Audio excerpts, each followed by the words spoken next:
Wisdom of Solomon. Chapter 1.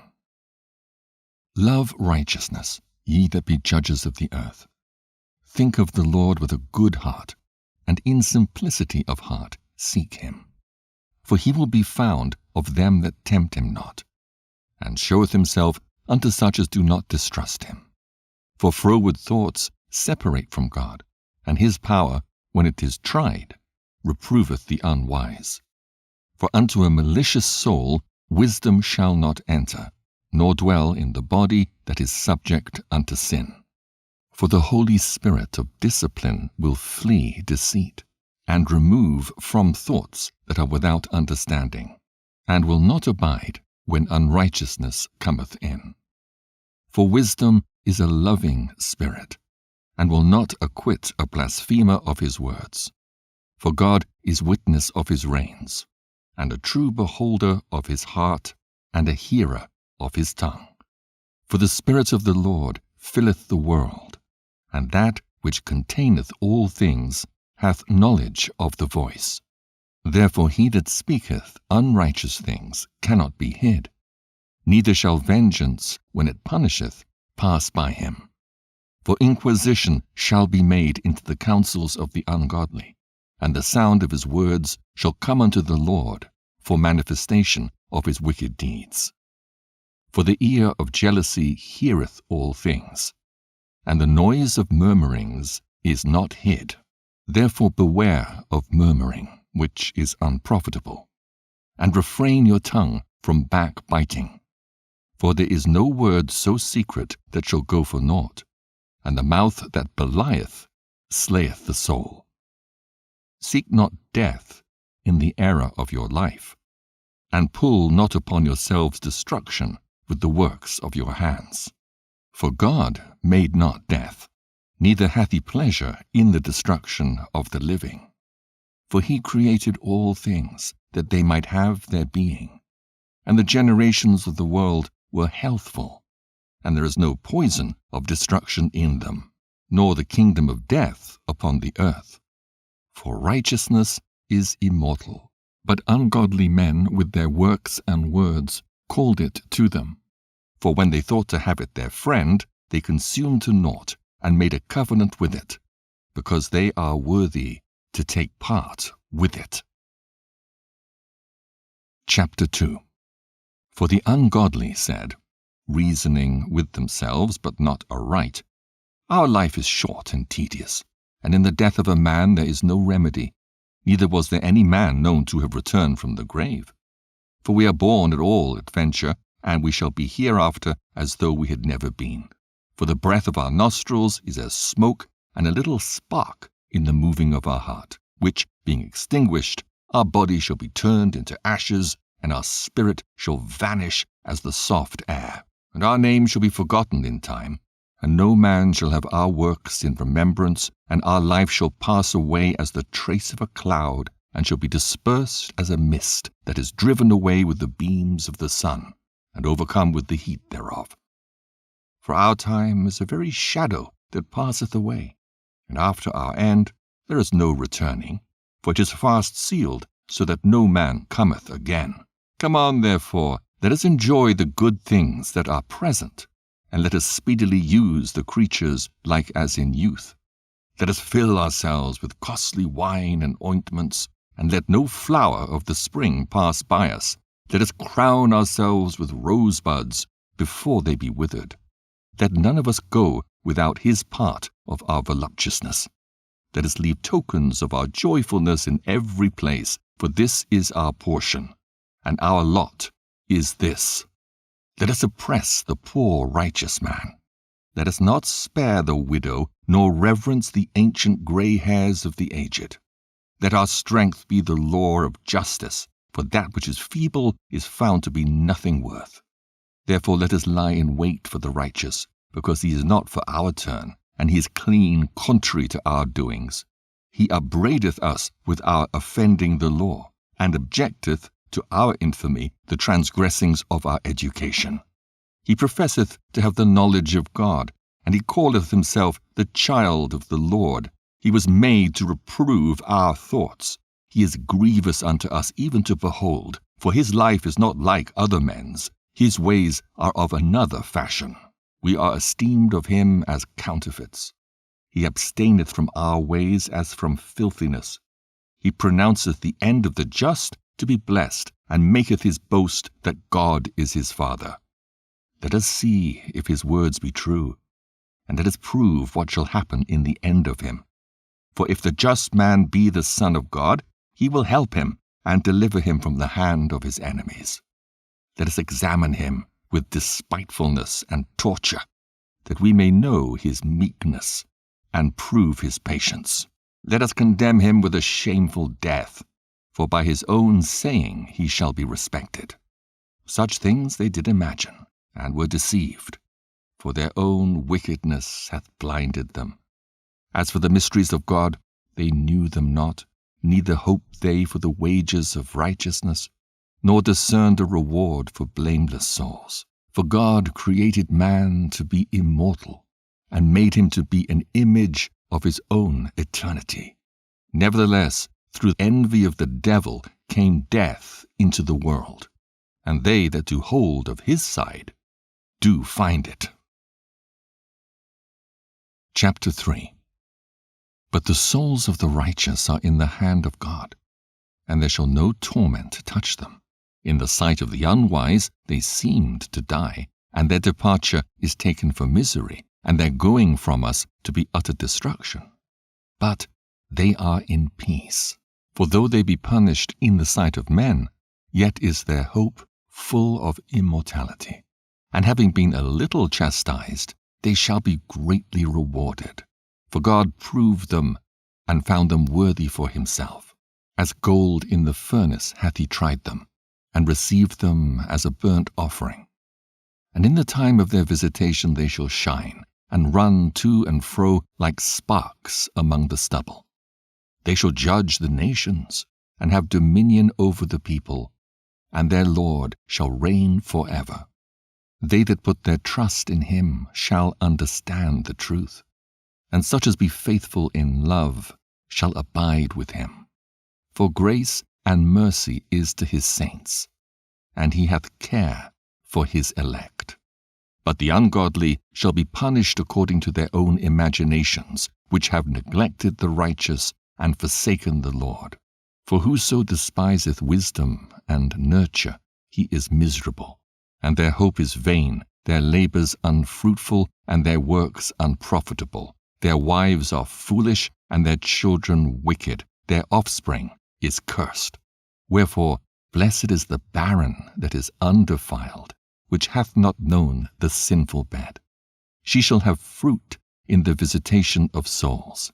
And blessed is the eunuch, which with his hands hath wrought no iniquity, nor imagined wicked things against God.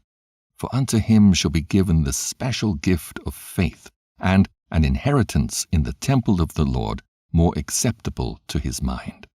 For glorious is the fruit of good labors, and the root of wisdom shall never fall away. As for the children of adulterers, they shall not come to their perfection, and the seed of an unrighteous bed shall be rooted out. For though they live long, yet shall they be nothing regarded, and their last age shall be without honor. Or, if they die quickly, they have no hope, neither comfort in the day of trial. For horrible is the end of the unrighteous generation. Chapter 4. Better it is to have no children and to have virtue, for the memorial thereof is immortal, because it is known with God and with men. When it is present, men take example at it, and when it is gone, they desire it. It weareth a crown, and triumpheth for ever, having gotten the victory, striving for undefiled rewards. But the multiplying brood of the ungodly shall not thrive, nor take deep rooting from bastard slips, nor lay any fast foundation. For though they flourish in branches for a time, yet standing not last, they shall be shaken with the wind, and through the force of winds they shall be rooted out. The imperfect branches shall be broken off, their fruit unprofitable, not ripe to eat, yea, meat for nothing. For children begotten of unlawful beds are witnesses of wickedness against their parents in their trial. For though the righteous be prevented with death, yet shall he be in rest. For honorable age is not that which standeth in length of time, nor that is measured by number of years. But wisdom is the grey hair unto men, and an unspotted life is old age. He pleased God, and was beloved of him, so that living among sinners he was translated, yea, speedily was he taken away, lest that wickedness should alter his understanding, or deceit beguile his soul. For the bewitching of naughtiness doth obscure things that are honest, and the wandering of concupiscence doth undermine the simple mind. He, being made perfect in a short time, fulfilled a long time. For his soul pleased the Lord. Therefore hasted he to take him away from among the wicked. This the people saw and understood it not, neither laid they up this in their minds, that his grace and mercy is with his saints, and that he hath respect unto his chosen. Thus the righteous that is dead shall condemn the ungodly which are living, and youth that is soon perfected, the many years and old age of the unrighteous. For they shall see the end of the wise, and shall not understand what God in his counsel hath decreed of him, and to what end the Lord hath set him in safety. They shall see him and despise him. But God shall laugh them to scorn, and they shall hereafter be a vile carcass and a reproach among the dead for evermore. For he shall rend them and cast them down headlong, that they shall be speechless. And he shall shake them from the foundation, and they shall be utterly laid waste, and be in sorrow, and their memorial shall perish. And when they cast up the accounts of their sins, they shall come with fear, and their own iniquities shall convince them to their face. Chapter 5. Then shall the righteous man stand in great boldness before the face of such as have afflicted him, and made no account of his labors. When they see it, they shall be troubled with terrible fear, and shall be amazed at the strangeness of his salvation, so far beyond all that they looked for. And they, repenting and groaning for anguish of spirit, shall say within themselves, This was he whom we had sometimes in derision and a proverb of reproach. We fools accounted his life madness, and his end to be without honor. How is he numbered among the children of God, and his lot is among the saints? Therefore have we erred from the way of truth, and the light of righteousness hath not shined unto us, and the Son of righteousness rose not upon us. We wearied ourselves in the way of wickedness and destruction. Yea, we have gone through deserts where there lay no way. But as for the way of the Lord, we have not known it. What hath pride profited us? Or what good hath riches with our vaunting brought us? All those things are passed away like a shadow, and as a post that hasted by, and as a ship that passeth over the waves of the water, which, when it is gone by, the trace thereof cannot be found, neither the pathway of the keel in the waves.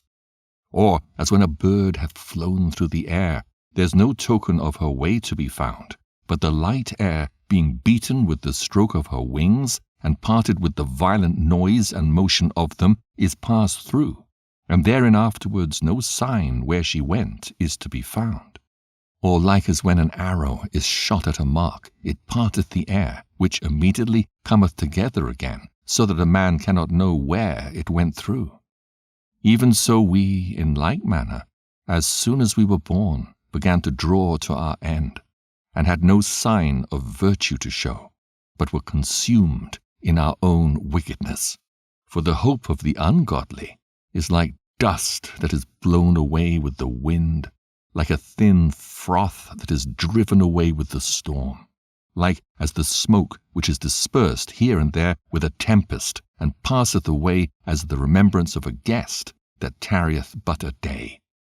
but the righteous live forevermore. Their reward also is with the Lord, and the care of them is with the Most High. Therefore shall they receive a glorious kingdom and a beautiful crown from the Lord's hand. For with his right hand shall he cover them, and with his arm shall he protect them. He shall take to him his jealousy for complete armor, and make the creature his weapon for the revenge of his enemies. He shall put on righteousness as a breastplate, and true judgment instead of an helmet. He shall take holiness for an invincible shield. His severe wrath shall he sharpen for a sword, and the world shall fight with him against the unwise. Then shall the right-aiming thunderbolts go abroad, and from the clouds, as from a well-drawn bow, shall they fly to the mark. And hailstones full of wrath shall be cast out of a stone bow, and the water of the sea shall rage against them, and the floods shall cruelly drown them. Yea, a mighty wind shall stand up against them, and like a storm shall blow them away. Thus iniquity shall lay waste the whole earth, and ill-dealing shall overthrow the thrones of the mighty. Chapter 6. Hear therefore, O ye kings, and understand. Learn, ye that be judges of the ends of the earth. Give ear, ye that rule the people, and glory in the multitude of nations. For power is given you of the Lord, and sovereignty from the highest, who shall try your works, and search out your counsels. Because being ministers of his kingdom, ye have not judged aright, nor kept the law, nor walked after the counsel of God. Horribly and speedily shall he come upon you, for a sharp judgment shall be to them that be in high places. For mercy will soon pardon the meanest, but mighty men shall be mightily tormented. For he which is the Lord over all shall fear no man's person, neither shall he stand in awe of any man's greatness. For he hath made the small and great, and careth for all alike. But a sore trial shall come upon the mighty. Unto you, therefore, O kings, do I speak, that ye may learn wisdom, and not fall away. For they that keep holiness holily shall be judged holy, and they that have learned such things shall find what to answer. Wherefore set your affection upon my words. Desire them, and ye shall be instructed. Wisdom is glorious, and never fadeth away. Yea, she is easily seen of them that love her, and found of such as seek her. She preventeth them that desire her, in making herself first known unto them. Whoso seeketh her early shall have no great travail, for he shall find her sitting at his doors. To think therefore upon her is perfection of wisdom. And whoso watcheth for her shall quickly be without care. For she goeth about, seeking such as are worthy of her, showeth herself favorably unto them in the ways, and meeteth them in every thought. For the very true beginning of her is the desire of discipline, and the care of discipline is love. And love is the keeping of her laws, and the giving heed unto her laws is the assurance of incorruption. And incorruption maketh us near unto God. Therefore the desire of wisdom bringeth to a kingdom. If your delight be then in thrones and scepters, O ye kings of the people, honor wisdom, that ye may reign for evermore. As for wisdom, what she is and how she came up, I will tell you, and will not hide mysteries from you, but will seek her out from the beginning of her nativity, and bring the knowledge of her into light, and will not pass over the truth. Neither will I go with consuming envy, for such a man shall have no fellowship with wisdom. But the multitude of the wise is the welfare of the world, and a wise king is the upholding of the people. Receive therefore instruction through my words, and it shall do you good. Chapter 7. I myself also am a mortal man, like to all, and the offspring of him that was first made of the earth. And in my mother's womb was fashioned to be flesh in the time of 10 months, being compacted in blood of the seed of man, and the pleasure that came with sleep. And when I was born, I drew in the common air, and fell upon the earth, which is of like nature. And the first voice which I uttered was crying, as all others do. I was nursed in swaddling clothes, and that with cares. For there is no king that had any other beginning of birth. For all men have one entrance into life, and the like going out. Wherefore I prayed, and understanding was given me. I called upon God, and the spirit of wisdom came to me. I preferred her before scepters and thrones, and esteemed riches nothing in comparison of her. Neither compared I unto her any precious stone, because all gold in respect of her is as a little sand, and silver shall be counted as clay before her. I loved her above health and beauty, and chose to have her instead of light, for the light that cometh from her never goeth out. All good things together came to me with her, and innumerable riches in her hands. And I rejoiced in them all, because wisdom goeth before them, and I knew not that she was the mother of them. I learned diligently, and do communicate her liberally. I do not hide her riches. For she is a treasure unto men that never faileth, which they that use become the friends of God, being commended for the gifts that come from learning. God hath granted me to speak as I would, and to conceive as is meet for the things that are given me, because it is he that leadeth unto wisdom, and directeth the wise. For in his hand are both we and our words, all wisdom also, and the knowledge of workmanship. For he hath given me certain knowledge of the things that are, namely, to know how the world was made, and the operation of the elements, the beginning, ending, and midst of the times, the alterations of the turning of the sun and the change of seasons, the circuit of years and the position of stars, the natures of living creatures and the furies of wild beasts, the violence of winds and the reasonings of men, the diversities of plants and the virtues of roots, and all such things as are either secret or manifest, them I know. For wisdom, which is the worker of all things, taught me.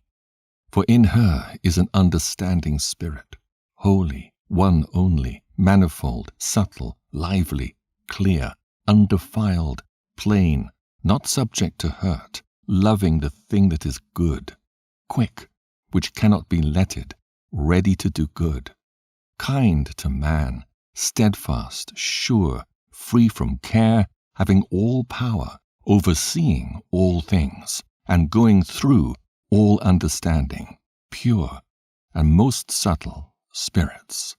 For wisdom is more moving than any motion.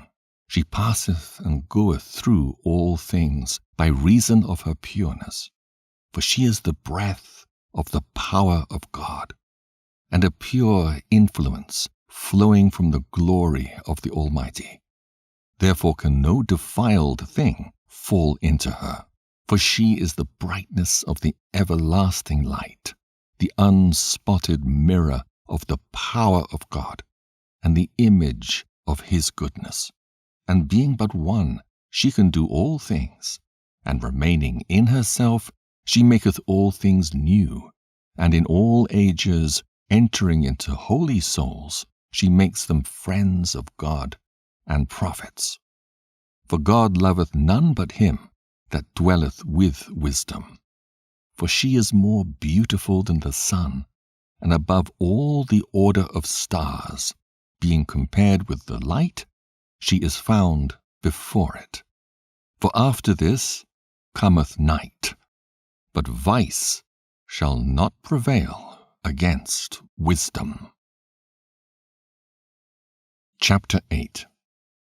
Wisdom reacheth from one end to another mightily, and sweetly doth she order all things. I loved her, and sought her out from my youth. I desired to make her my spouse, and I was a lover of her beauty. In that she is conversant with God, she magnifieth her nobility. Yea, the Lord of all things himself loved her. For she is privy to the mysteries of the knowledge of God, and a lover of his works. If riches be a possession to be desired in this life, what is richer than wisdom that worketh all things? And if prudence work, who of all that are is a more cunning workman than she? And if a man love righteousness, her labors are virtues. For she teacheth temperance and prudence, justice and fortitude, which are such things as men can have nothing more profitable in their life. If a man desire much experience, she knoweth things of old, and conjectureth aright what is to come. She knoweth the subtleties of speeches, and can expound dark sentences. She foreseeth signs and wonders, and the events of seasons and times. Therefore I purpose to take her to me to live with me, knowing that she would be a counselor of good things, and a comfort in cares and grief. For her sake I shall have estimation among the multitude, and honor with the elders, though I be young. I shall be found of quick conceit in judgment, and shall be admired in the sight of great men. When I hold my tongue, they shall bide my leisure, and when I speak, they shall give good ear unto me. If I talk much, they shall lay their hands upon their mouth. Moreover, by the means of her I shall obtain immortality, and leave behind me an everlasting memorial to them that come after me. I shall set the people in order, and the nations shall be subject unto me. Horrible tyrants shall be afraid when they do but hear of me. I shall be found good among the multitude, and valiant in war. After I am come into mine house, I will repose myself with her. For her conversation hath no bitterness, and to live with her hath no sorrow, but mirth and joy. Now when I considered these things in myself, and pondered them in my heart, how that to be allied unto wisdom is immortality, and great pleasure it is to have her friendship, and in the works of her hands are infinite riches, and in the exercise of conference with her, prudence, and in talking with her a good report, I went about seeking how to take her to me. For I was a witty child, and had a good spirit. Yea, rather, being good, I came into a body undefiled. Nevertheless, when I perceived that I could not otherwise obtain her, except God gave her me, and that was a point of wisdom also, to know whose gift she was, I prayed unto the Lord and besought him, and with my whole heart I said. Chapter 9. O God of my fathers, and Lord of mercy, who hast made all things with thy word, and ordained man through thy wisdom that he should have dominion over the creatures which thou hast made, and order the world according to equity and righteousness, and execute judgment with an upright heart. Give me wisdom that sitteth by thy throne, and reject me not from among thy children. For I, thy servant and son of thine handmaid, am a feeble person, and of a short time, and too young for the understanding of judgments and laws. For though a man be never so perfect among the children of men, yet if thy wisdom be not with him, he shall be nothing regarded. Thou hast chosen me to be a king of thy people, and a judge of thy sons and daughters. Thou hast commanded me to build a temple upon thy holy mount, and an altar in the city wherein thou dwellest, a resemblance of the holy tabernacle which thou hast prepared from the beginning.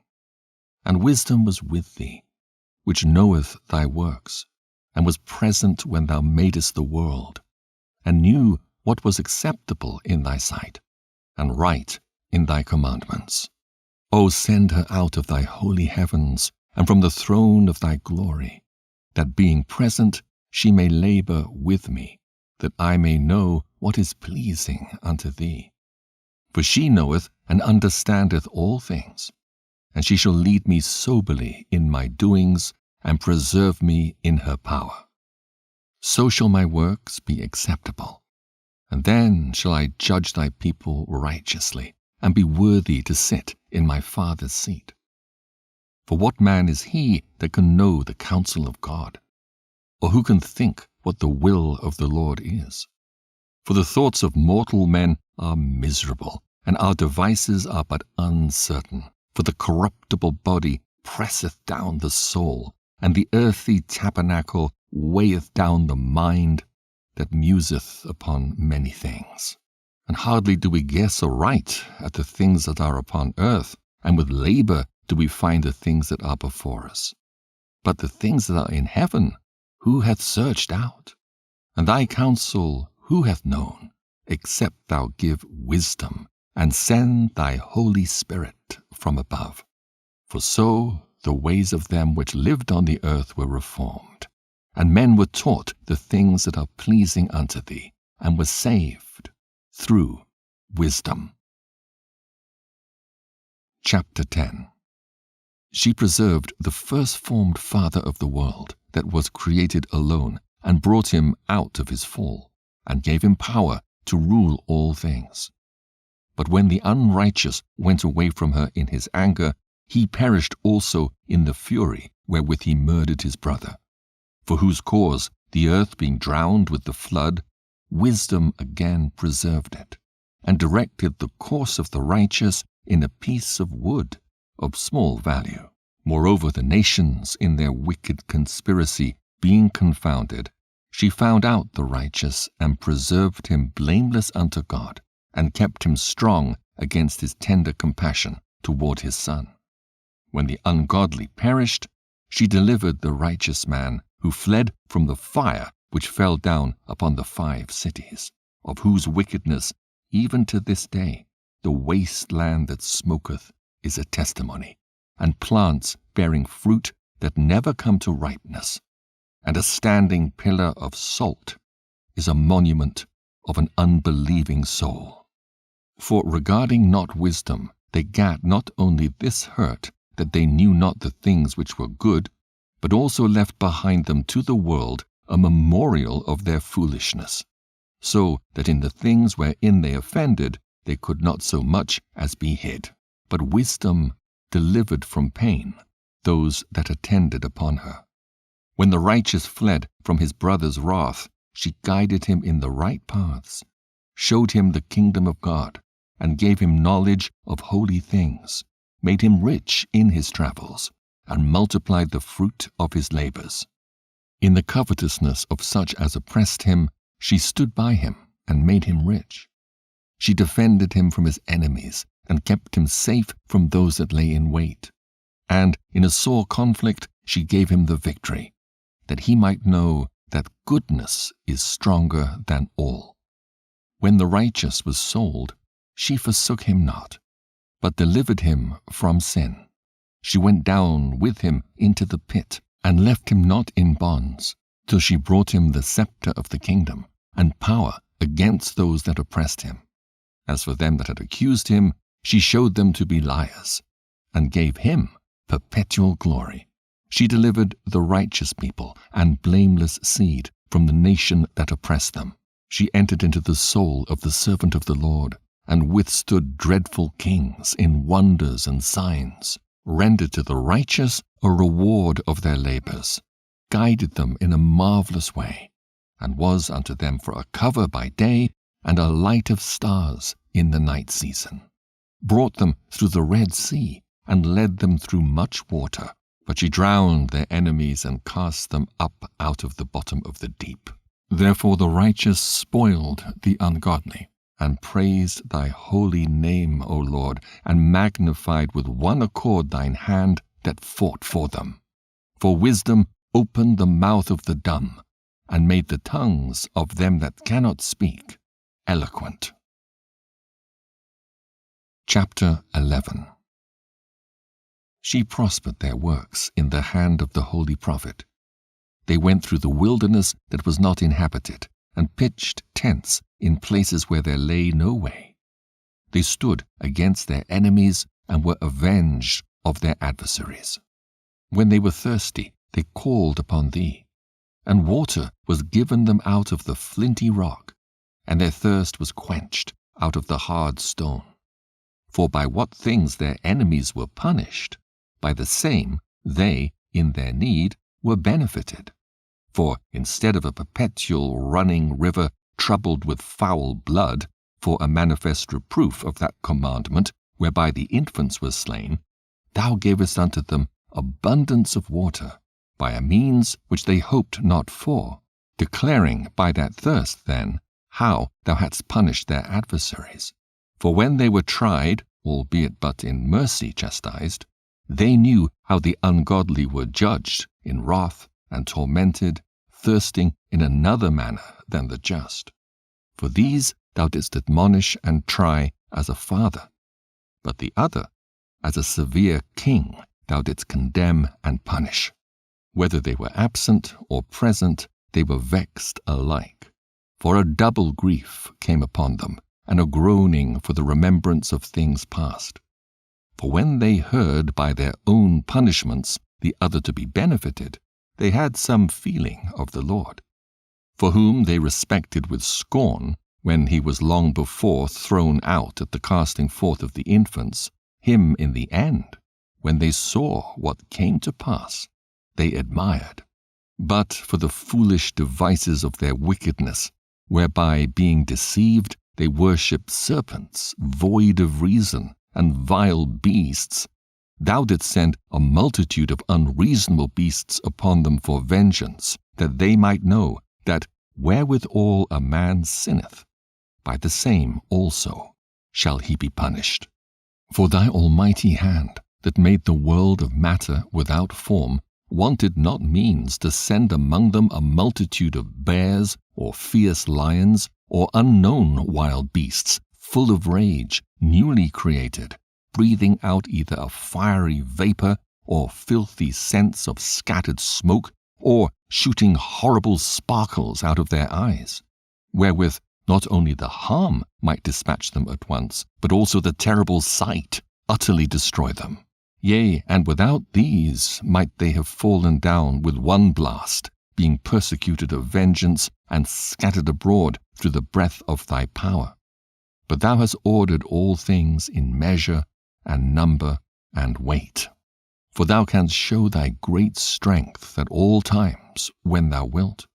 And who may withstand the power of thine arm? For the whole world before thee is as a little grain of the balance, yea, as a drop of the morning dew that falleth down upon the earth. But thou hast mercy upon all, for thou canst do all things, and winkest at the sins of men, because they should amend. For thou lovest all the things that are, and abhorrest nothing which thou hast made. For never wouldst thou have made anything, if thou hadst hated it. And how could anything have endured, if it had not been thy will, or been preserved, if not called by thee? But thou sparest all, for they are thine, O Lord, thou lover of souls. Chapter 12. For thine incorruptible spirit is in all things. Therefore chastenest thou them by little and little that offend, and warnest them by putting them in remembrance wherein they have offended, that, leaving their wickedness, they may believe on thee, O Lord. For it was thy will to destroy by the hands of our fathers both those old inhabitants of thy holy land, whom thou hatest for doing most odious works of witchcrafts and wicked sacrifices, and also those merciless murderers of children and devourers of man's flesh and the feasts of blood, with their priests out of the midst of their idolatrous crew, and the parents that killed with their own hands souls destitute of help, that the land, which thou esteemest above all other, might receive a worthy colony of God's children. Nevertheless, even those thou sparedst as men, and didst send wasps forerunners of thine host, to destroy them by little and little. Not that thou wast unable to bring the ungodly under the hand of the righteous in battle, or to destroy them at once with cruel beasts or with one rough word. But executing thy judgments upon them by little and little, thou gavest them place of repentance, not being ignorant that they were a naughty generation, and that their malice was bred in them, and that their cogitation would never be changed. For it was a cursed seed from the beginning. Neither didst thou for fear of any man give them pardon for those things wherein they sinned. For who shall say, What hast thou done? Or who shall withstand thy judgment? Or who shall accuse thee for the nations that perish, whom thou made? Or who shall come to stand against thee, to be revenged for the unrighteous men? For neither is there any God but thou, that careth for all, to whom thou mightest show that judgment is not unright. Neither shall king or tyrant be able to set his face against thee for any whom thou hast punished. Forasmuch then as thou art righteous thyself, thou orderest all things righteously, thinking it not agreeable with thy power to condemn him that hath not deserved to be punished. For thy power is the beginning of righteousness, and because thou art the Lord of all, it maketh thee to be gracious unto all. For when men will not believe that thou art of a full power, thou showest thy strength, and among them that know it, thou makest their boldness manifest. But thou, mastering thy power, judgest with equity, and orderest us with great favor. For thou mayest use power when thou wilt, but by such works hast thou taught thy people that the just man should be merciful, and hast made thy children to be of a good hope, that thou givest repentance for sins. For if thou didst punish the enemies of thy children, and the condemned to death with such deliberation, giving them time and place whereby they might be delivered from their malice, with how great circumspection didst thou judge thine own sons, unto whose fathers thou hast sworn and made covenants of good promises. Therefore, whereas thou dost chasten us, thou scourgest our enemies 1,000 times more, to the intent that when we judge, we should carefully think of thy goodness, and when we ourselves are judged, we should look for mercy. Wherefore, whereas men have lived dissolutely and unrighteously, thou hast tormented them with their own abominations. For they went astray very far in the ways of error, and held them for gods, which even among the beasts of their enemies were despised, being deceived as children of no understanding. Therefore unto them, as to children without the use of reason, thou didst send a judgment to mock them. But they that would not be reformed by that correction wherein he dallied with them, shall feel a judgment worthy of God. For look, for what things they grudged when they were punished, that is, for them whom they thought to be gods, now being punished in them when they saw it, they acknowledged him to be the true God, whom before they denied to know. And therefore came extreme damnation upon them. Chapter 13.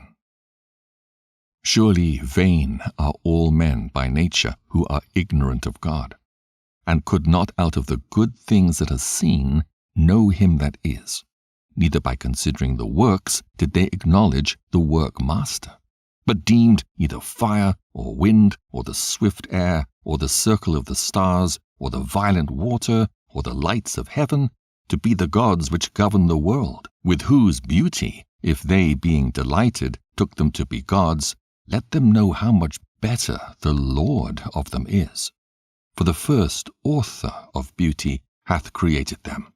But if they were astonished at their power and virtue, let them understand by them how much mightier he is that made them. For by the greatness and beauty of the creatures, proportionably the Maker of them is seen.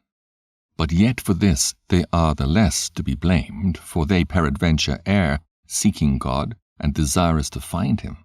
For being conversant in his works, they search him diligently, and believe their sight, because the things are beautiful that are seen. Howbeit neither are they to be pardoned. For if they were able to know so much that they could aim at the world, how did they not sooner find out the Lord thereof? But miserable are they, and in dead things is their hope, who call them gods, which are the works of men's hands, gold and silver to show art in, and resemblances of beasts, or a stone good for nothing, the work of an ancient hand. Now a carpenter that felleth timber, after he hath sawn down a tree meet for the purpose, and taken off all the bark skilfully round about, and hath wrought it handsomely, and made a vessel thereof, fit for the service of man's life, and after spending the refuse of his work to dress his meat, hath filled himself, and taking the very refuse among those which served to no use, being a crooked piece of wood and full of knots, hath carved it diligently, when he had nothing else to do, and formed it by the skill of his understanding, and fashioned it to the image of a man, or made it like some vile beast, laying it over with vermilion, and with paint, colouring it red, and covering every spot therein. And when he had made a convenient room for it, set it in a wall, and made it fast with iron. For he provided for it that it might not fall, knowing that it was unable to help itself, for it is an image, and hath need of help. Then maketh he prayer for his goods, for his wife and children, and is not ashamed to speak to that which hath no life. For health he calleth upon that which is weak. For life prayeth to that which is dead. For aid humbly beseecheth that which hath least means to help. And for a good journey he asketh of that which cannot set a foot forward. And for gaining and getting, and for good success of his hands, asketh ability to do, of him that is most unable to do anything. Chapter 14. Again, one preparing himself to sail, and about to pass through the raging waves, calleth upon a piece of wood more rotten than the vessel that carrieth him. For verily desire of gain devised that, and the workman built it by his skill. But thy providence, O Father, governeth it. For thou hast made a way in the sea, and a safe path in the waves, showing that thou canst save from all danger. Yea, though a man went to sea without art, nevertheless thou wouldest not that the works of thy wisdom should be idle. And therefore do men commit their lives to a small piece of wood, and passing the rough sea in a weak vessel, are saved. For in the old time also, when the proud giants perished, the hope of the world, governed by thy hand, escaped in a weak vessel, and left to all ages a seed of generation. For blessed is the wood whereby righteousness cometh, but that which is made with hands is cursed, as well it as he that made it. He, because he made it, and it, because being corruptible, it was called God. For the ungodly and his ungodliness are both alike hateful unto God. For that which is made shall be punished together with him that made it. Therefore even upon the idols of the Gentiles shall there be a visitation, because in the creature of God they are become an abomination, and stumbling blocks to the souls of men, and a snare to the feet of the unwise. For the devising of idols was the beginning of spiritual fornication, and the invention of them the corruption of life. For neither were they from the beginning, neither shall they be forever. For by the vain glory of men they entered into the world, and therefore shall they come shortly to an end. For a father afflicted with untimely mourning, when he hath made an image of his child soon taken away, now honoured him as a god, which was then a dead man, and delivered to those that were under him ceremonies and sacrifices. Thus in process of time an ungodly custom grown strong was kept as a law, and graven images were worshipped by the commandments of kings, whom Men could not honor in presence, because they dwelt far off. They took the counterfeit of his visage from far, and made an express image of a king whom they honored, to the end that by this their frowardness they might flatter him that was absent, as if he were present. Also the singular diligence of the artificer did help to set forward the ignorant to more superstition. For he, peradventure willing to please one in authority, forced all his skill to make the resemblance of the best fashion. And so the multitude, allured by the grace of the work, took him now for a god, which a little before was but honored. And this was an occasion to deceive the world. For men, serving either calamity or tyranny, did ascribe unto stones and stocks the incommunicable name. Moreover, this was not enough for them, that they erred in the knowledge of God. But whereas they lived in the great war of ignorance, those so great plagues called they peace. For whilst they slew their children in sacrifices, or used secret ceremonies, or made revellings of strange rites, they kept neither lives nor marriages any longer undefiled, but either one slew another traitorously, or grieveth him by adultery, so that there reigned in all men, without exception, blood, manslaughter, theft and dissimulation, corruption, unfaithfulness, tumults, perjury, disquieting of good men, forgetfulness of good turns, defiling of souls, changing of kind, disorder in marriages, adultery, and shameless uncleanness. For the worshipping of idols not to be named is the beginning, the cause, and the end of all evil. For either they are mad when they be merry, or prophesy lies, or live unjustly, or else lightly forswear themselves. For insomuch as their trust is in idols which have no life, though they swear falsely, yet they look not to be hurt. Howbeit, for both causes shall they be justly punished. Both because they thought not well of God, giving heed unto idols, and also unjustly swore in deceit, despising holiness. For it is not the power of them by whom they swear, but it is the just vengeance of sinners that punisheth always the offense of the ungodly. Chapter 15. But thou, O God, art gracious and true, long-suffering, and in mercy ordering all things. For if we sin, we are thine, knowing thy power. But we will not sin, knowing that we are counted thine. For to know thee is perfect righteousness. Yea, to know thy power is the root of immortality. For neither did the mischievous invention of men deceive us, nor an image spotted with divers colours, the painter's fruitless labour, the sight whereof enticeth fools to lust after it, and so they desire the form of a dead image that hath no breath. Both they that make them, they that desire them, and they that worship them are lovers of evil things, and are worthy to have such things to trust upon. For the potter, tempering soft earth, fashioneth every vessel with much labour for our service. Yea, of the same clay he maketh both the vessels that serve for clean uses, and likewise also all such as serve to the contrary. But what is the use of either sort, the potter himself is the judge.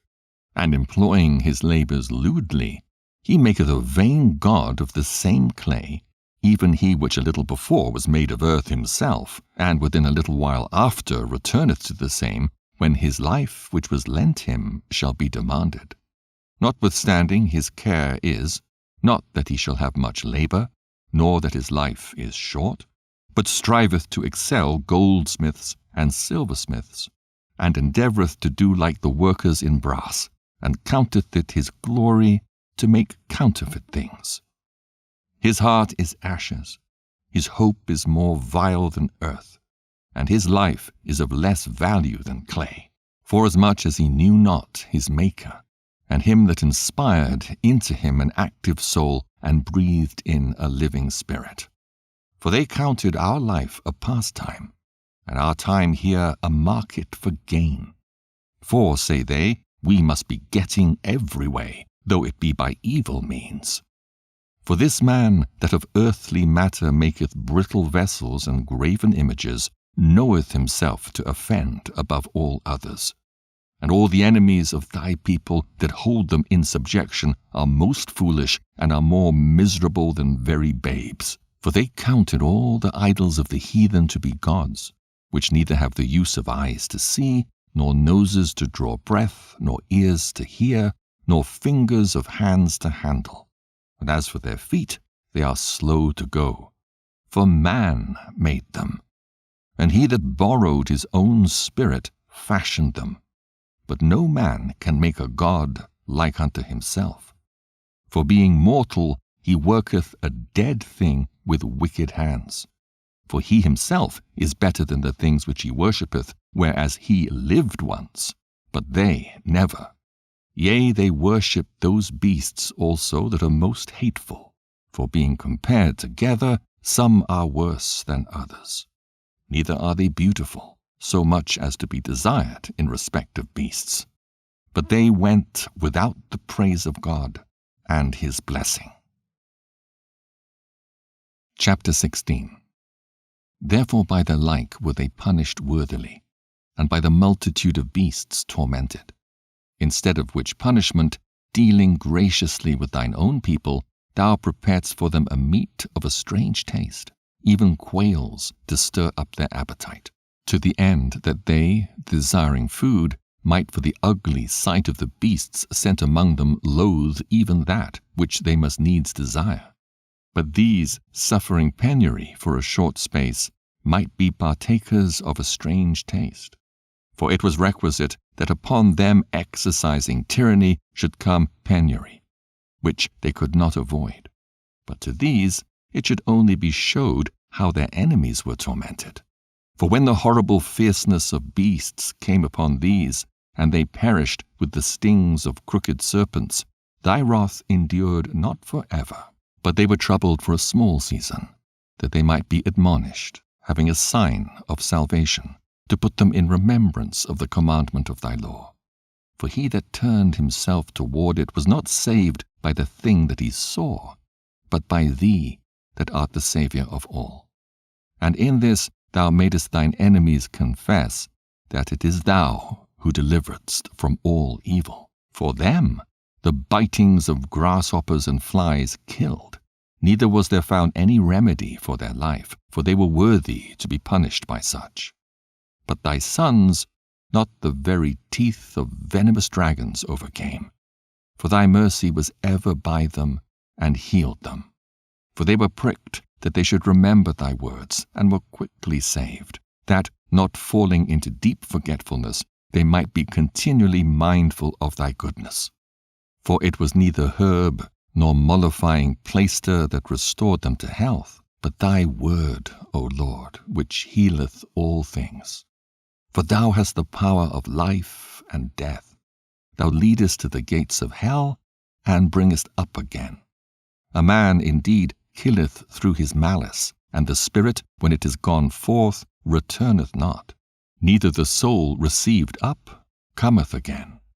But it is not possible to escape thine hand. For the ungodly that denied to know thee was scourged by the strength of thine arm.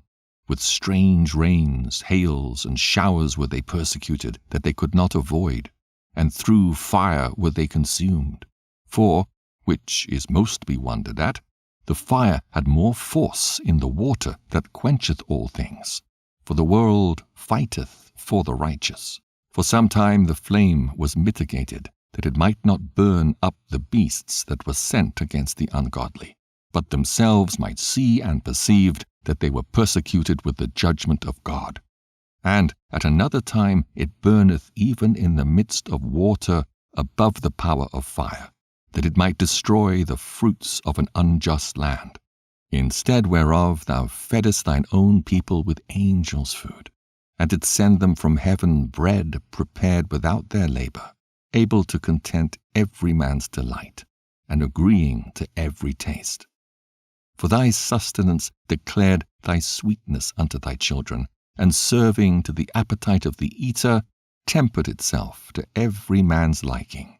But snow and ice endured the fire, and melted not, that they might know that fire burning in the hail and sparkling in the rain did destroy the fruits of the enemies. But this again did even forget his own strength, that the righteous might be nourished. For the creature that serveth thee, who art the Maker, increaseth his strength against the unrighteous for their punishment, and abateth his strength for the benefit of such as put their trust in thee. Therefore, even then was it altered into all fashions, and was obedient to thy grace that nourisheth all things, according to the desire of them that had need, that thy children, O Lord, whom thou lovest, might know that it is not the growing of fruits that nourisheth man, but that it is thy word which preserveth them that put their trust in thee. For that which was not destroyed of the fire, being warmed with a little sunbeam, soon melted away, that it might be known that we must prevent the sun to give thee thanks, and at the dayspring pray unto thee. For the hope of the unthankful shall melt away as the winter's hoarfrost, and shall run away as unprofitable water. Chapter 17. For great are thy judgments, and cannot be expressed. Therefore unnurtured souls have erred. For when unrighteous men thought to oppress the holy nation, they, being shut up in their houses, the prisoners of darkness, and fettered with the bonds of a long night, lay there exiled from the eternal providence. For while they supposed to lie hid in their secret sins, they were scattered under a dark veil of forgetfulness, being horribly astonished and troubled with strange apparitions. For neither might the corner that held them keep them from fear, but noises as of waters falling down sounded about them, and sad visions appeared unto them with heavy countenances. No power of the fire might give them light, neither could the bright flames of the stars endure to lighten that horrible night. Only there appeared unto them a fire kindled of itself, very dreadful. For being much terrified, they thought the things which they saw to be worse than the sight they saw not. As for the illusions of art magic, they were put down, and their vaunting in wisdom was reproved with disgrace. For they that promised to drive away terrors and troubles from a sick soul were sick themselves of fear, worthy to be laughed at. For though no terrible thing did fear them, yet being scared with beasts that passed by, and hissing of serpents, they died for fear, denying that they saw the air, which could of no side be avoided. For wickedness, condemned by her own witness, is very timorous, and being pressed with conscience, always forecasteth grievous things. For fear is nothing else but a betraying of the succours which reason offereth, and the expectation from within, being less, counteth the ignorance more than the cause which bringeth the torment. But they sleeping the same sleep that night, which was indeed intolerable, and which came upon them out of the bottoms of inevitable hell, were partly vexed with monstrous apparitions, and partly fainted, their heart failing them. For a sudden fear, and not looked for, came upon them. So then whosoever there fell down was straitly kept, shut up in a prison without iron bars. For whether he were husbandman or shepherd or a labourer in the field, he was overtaken, and endured that necessity which could not be avoided. For they were all bound with one chain of darkness, whether it were a whistling wind, or a melodious noise of birds among the spreading branches, or a pleasing fall of water running violently, or a terrible sound of stones cast down, or a running that could not be seen of skipping beasts, or a roaring voice of most savage wild beasts, or a rebounding echo from the hollow mountains.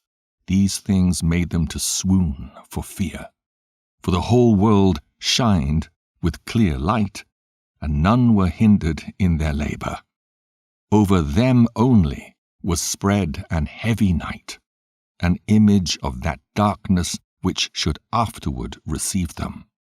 But yet were they unto themselves more grievous than the darkness. Chapter 18.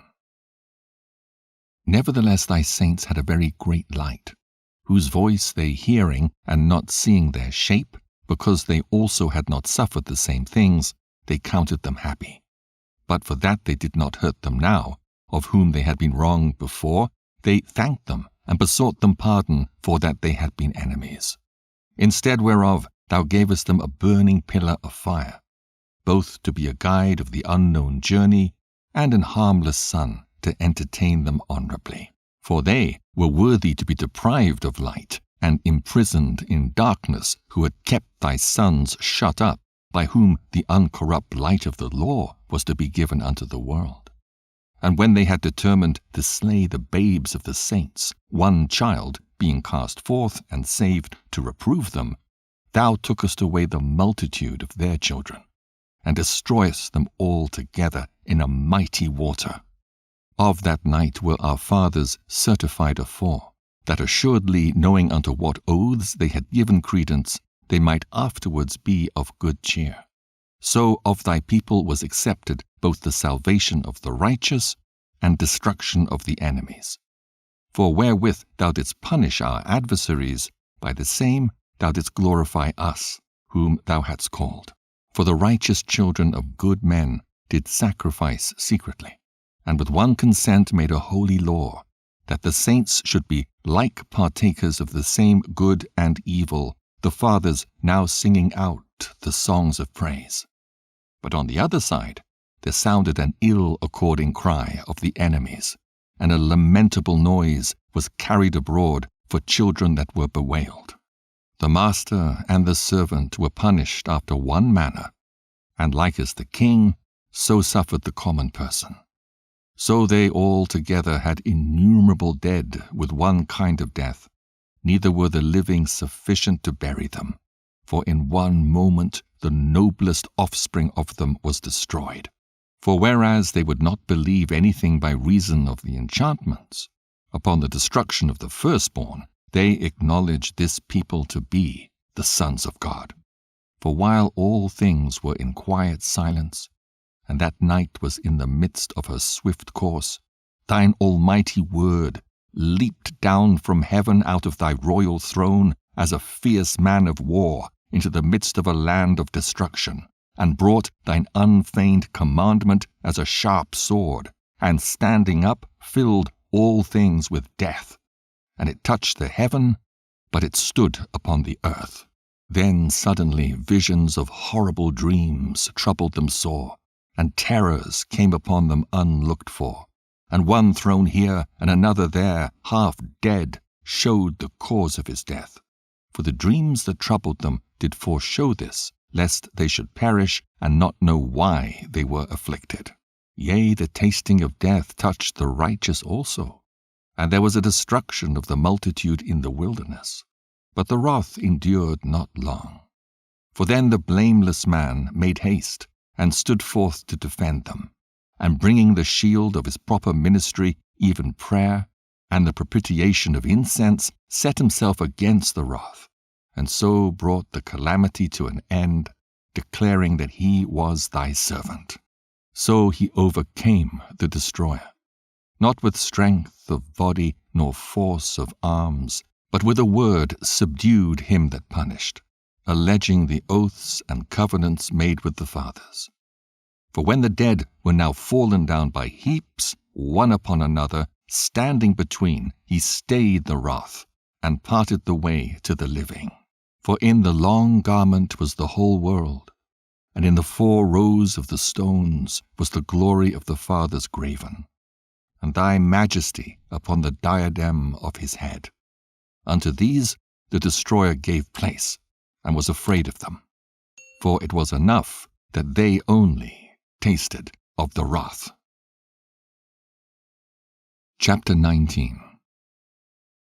As for the ungodly, wrath came upon them without mercy unto the end. For he knew before what they would do, how that having given them leave to depart, and sent them hastily away, they would repent and pursue them.